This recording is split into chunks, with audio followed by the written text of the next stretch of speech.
सभी बच्चों को नमस्कार। मैं महेंद्र सेन, जीनियस स्कूल सूरतगढ़ से।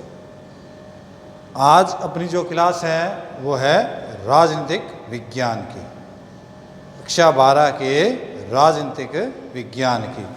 राजनीतिक विज्ञान का अपना जो चैप्टर है वो है चैप्टर संख्या 3, जिसका नाम है भारत की संघीय व्यवस्था के आधारभूत तत्व। कि भारत की संघीय व्यवस्था के आधारभूत तत्व।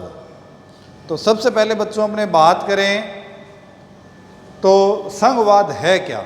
पीछे भी अपनों ने पढ़ा है, फिर भी एक बार चर्चा करते हैं कि संघवाद है क्या। क्या है संघवाद? सत्ता की शक्तियों के वितरण तथा स्तरों के आधार पर अपनाई जाने वाली शासन प्रणाली ही संघात्मक संघवाद है।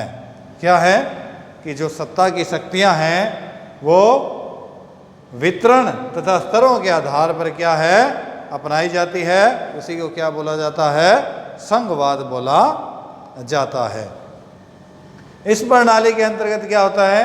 शासन का संचालन केंद्र तथा उसके विभिन्न इकाइयों का मतलब राज्य, केंद्र तथा उसके विभिन्न इकाइयों के मध्य होता है।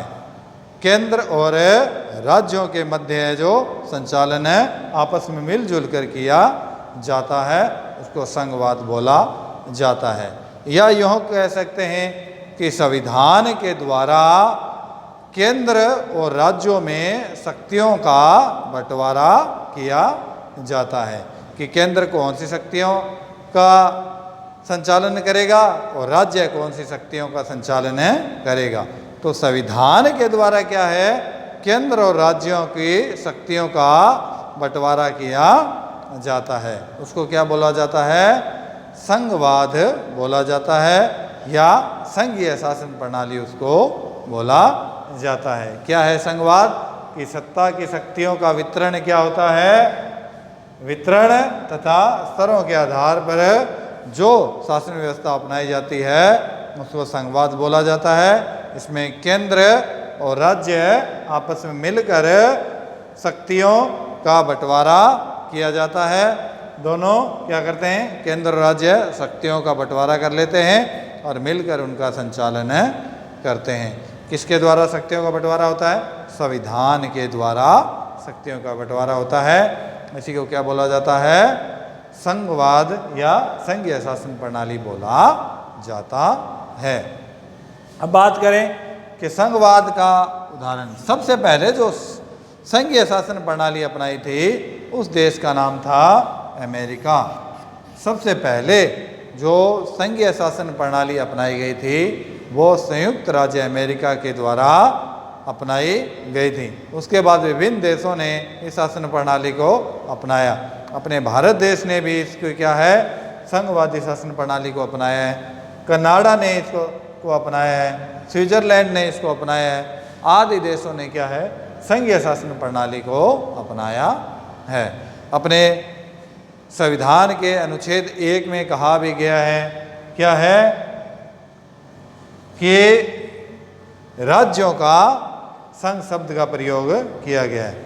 अनुच्छेद 1 में संघ शब्द का कहीं भी प्रयोग नहीं किया गया है, उसके जगह जो है क्या किया गया है? राज्यों का संघ शब्द का प्रयोग किया गया है। वर्तमान में है जो भारत देश में 28 राज्य और 9 केंद्र शासित प्रदेश हैं। वर्तमान में भारत में कितने राज्य हैं? 28 राज्य हैं और 9 केंद्र शासित प्रदेश हैं। आगे अपने करते हैं भारतीय संघीय व्यवस्था के प्रमुख तत्व कौन कौन से हैं। भारत की संघीय व्यवस्था के प्रमुख तत्व कौन कौन से हैं? कौन कौन से हैं? पहला है शासन की शक्तियों का स्पष्ट विभाजन। शासन की शक्तियों का स्पष्ट विभाजन। अपने क्या कर रहे हैं, भारतीय संघीय व्यवस्था के प्रमुख तत्व, भारतीय संघीय व्यवस्था के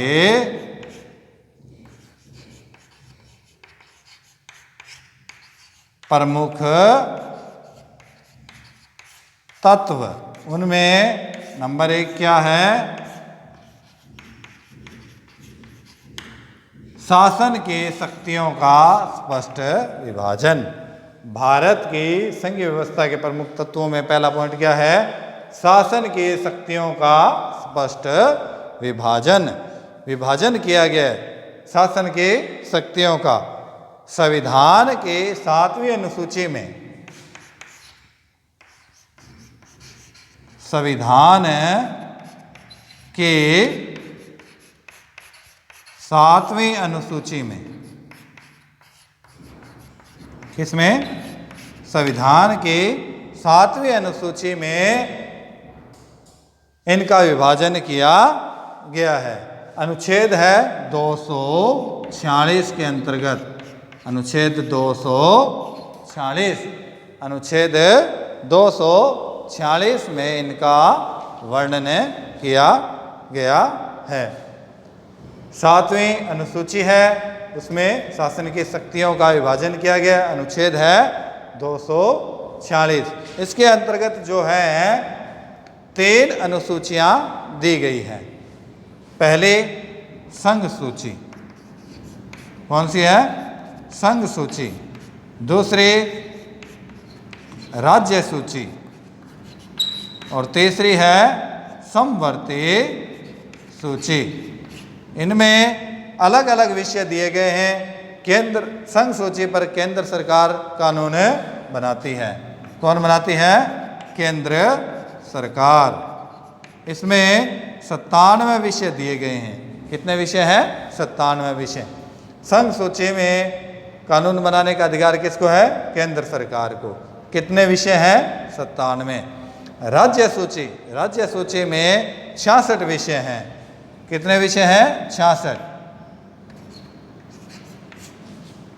और इस पे कानून कौन बनाती है, राज्य सरकार। राज्य सूची पर कानून कौन बनाएंगे, राज्य सरकार। विषय कितने हैं, 66 विषय हैं। और समवर्ती सूची, समवर्ती सूची पर केंद्र और राज्य दोनों कानून बनाते हैं।